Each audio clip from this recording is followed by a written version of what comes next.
Hello, CBD customers. I'm Donald Miller, and this is my new book, A Million Miles in 1,000 Years. You can get it right here today. And it's the story of how I edited my life. And what I mean by that is I had written a book, a memoir called Blue Like Jazz, that sold a lot of copies. And some filmmakers came into my life. They said, we want to make a movie about your memoir. So we sat down to write this screenplay, and we started having to change some things. And we had to make it more interesting, more meaningful. Basically, we had to fictionalize a bunch of stuff and make some things up. And, you know, I was kind of embarrassed about that. But we did write this really meaningful screenplay. It just didn't look like anything like my life.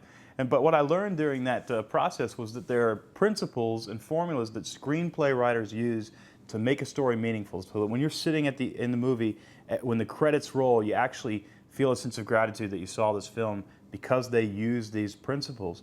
And I wondered, what if I use these principles in my real life? A character that has an ambition, that really wants something and is willing to overcome conflict to get it. What if I tried to live a movie? And so I experimented with it, and that's what this book is about, A Million Miles in 1,000 Years. Some of it worked, some of it was tragic. There's humor in the book, there's pain in the book, but this is just my attempt to live a very meaningful story. I'd love for you to give it a try. I think it will actually kind of aid all of us as we try to make our lives more meaningful before the credits roll. I'd really appreciate it if you'd give it a read. Thanks a lot.